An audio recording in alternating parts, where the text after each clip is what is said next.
There is a city on the border between the United States and Mexico called Nogales. The northern half is in Arizona.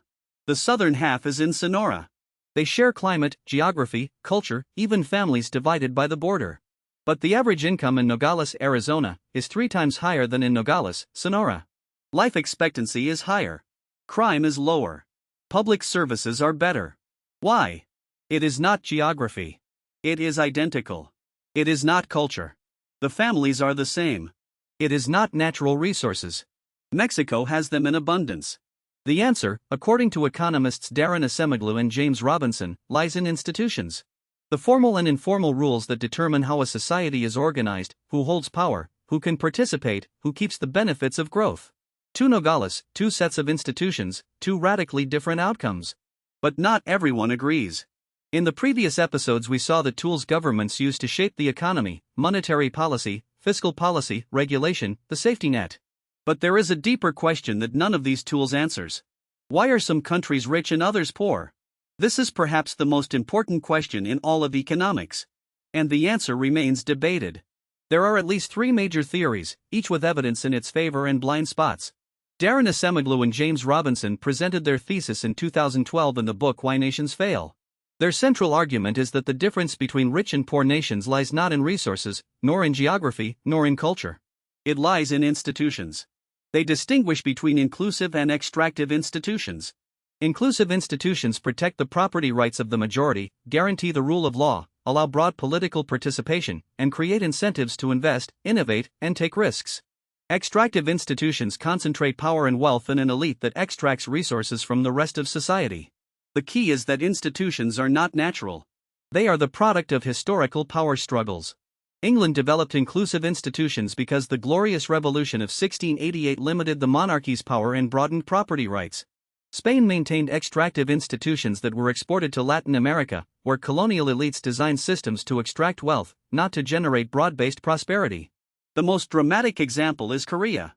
Until 1945, the Korean peninsula was a single country with a single culture, a single language, and a single history. The division created 2 states with radically different institutions. South Korea built, with difficulties and not always in a straight line, increasingly inclusive institutions. North Korea built one of the most extractive regimes in history. The gap in well-being between the two is abysmal. The strength of the institutional theory is that it explains many cases with a simple framework. Its weakness is that it can be circular. Rich countries have good institutions and good institutions produce wealth. Which came first? It also explains poorly the cases of rapid growth under extractive institutions, like China since 1978. Jeffrey Sachs, an economist at Columbia University, argues that geography matters more than institutionalists admit. Tropical countries carry a higher burden of disease.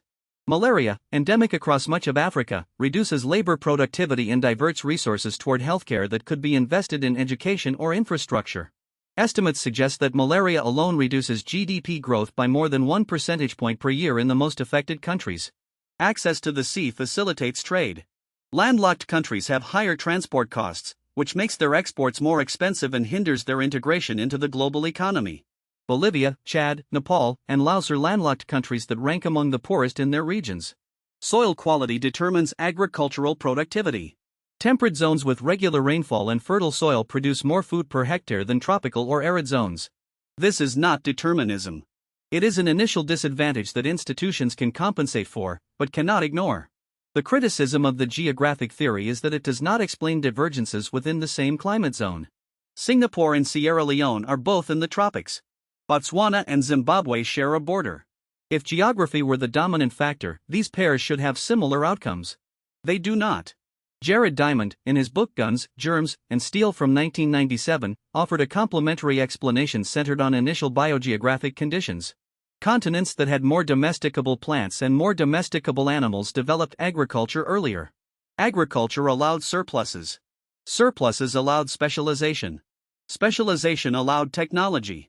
Europe and Asia had an advantage not because of cultural superiority, but because of an accident of biology. The colonial legacy adds another layer. European colonizers created different institutions depending on the location. Where they settled in large numbers, as in Australia, Canada, or New Zealand, they built institutions that protected their own rights. Where they did not settle because conditions were hostile, as in much of tropical Africa, they created institutions of extraction. These extractive institutions survived independence. The local elites who inherited power maintained systems that benefited the few at the expense of the many. Institutional persistence is a documented phenomenon.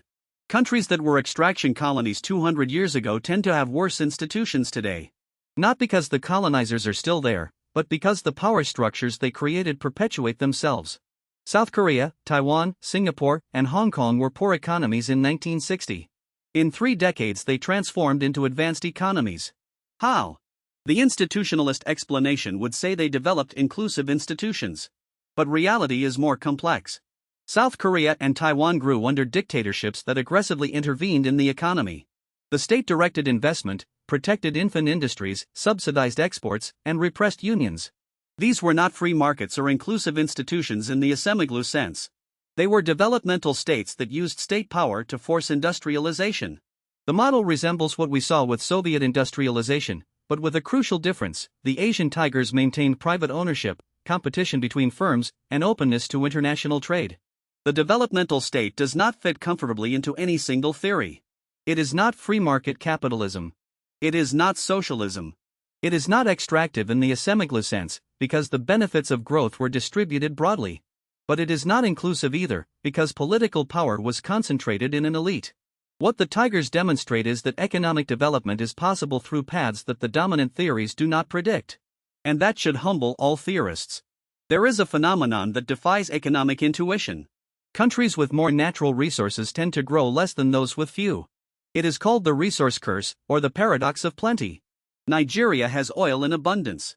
The Democratic Republic of the Congo has cobalt, coltan, diamonds. Venezuela has the world's largest oil reserves. And yet, per capita income in these countries is a fraction of that in Japan, Switzerland, or South Korea, countries without significant natural resources. Why? The most accepted explanation combines several mechanisms. Natural resources generate enormous rents that elites can capture without needing to create a productive economy. Why invest in education, infrastructure, or institutions if you can simply extract oil and keep the profits? Moreover, natural resources tend to distort the economy through what is called Dutch disease. Massive export of a resource makes the national currency more expensive, which makes the rest of exports less competitive. Manufacturing withers. The economy becomes dependent on a single resource whose price is volatile. But the curse is not inevitable. Norway has oil in one of the most prosperous economies in the world. Botswana has diamonds and Africa's best growth record. The difference, once again, is institutions. Norway created a sovereign wealth fund that invests oil profits for future generations. Botswana negotiated fair contracts with mining companies and invested in education and healthcare. For people living in countries with extractive institutions, poverty is not an accident or a choice. It is the result of power structures that benefit the few at the expense of the majority. A farmer in the Congo is not poor because they work too little or because their culture does not value wealth. They are poor because their country's institutions, inherited from colonization and perpetuated by post-colonial elites, do not protect their rights or give them incentives to invest. This matters because it changes the conversation about development aid. If poverty were a resource problem, sending money would be enough. If it were a geographic problem, perhaps technology could compensate. But if it is an institutional problem, the solution is political, and politics is the hardest thing to change from the outside. People who migrate from poor countries to rich ones do not change their culture or their capabilities. They change their institutions. And their economic outcomes change with them. 3 ideas to take away from this episode. First, there are 3 major theories about why some countries are rich and others poor. The institutional theory of Asemoglu and Robinson points to the rules of the game. The geographic theory of Sachs points to natural conditions. The colonial legacy and biogeographic theory of Diamond points to initial conditions. All 3 have evidence in their favor and blind spots. Second, the Asian tigers demonstrate that development is possible through heterodox paths that do not fit any pure theory. The developmental state combines intense state intervention with private ownership and trade openness. It is an uncomfortable model for defenders of the free market and for defenders of central planning alike. Third, the resource curse shows that natural abundance can be a trap if institutions do not manage the rents properly. Norway and Botswana prove the curse is avoidable. Nigeria and Venezuela prove it is real. Why countries are rich or poor is one question. But even within rich countries, wealth is distributed very unequally. How much inequality is there really? How is it measured? And should we care? Next time, the numbers of inequality.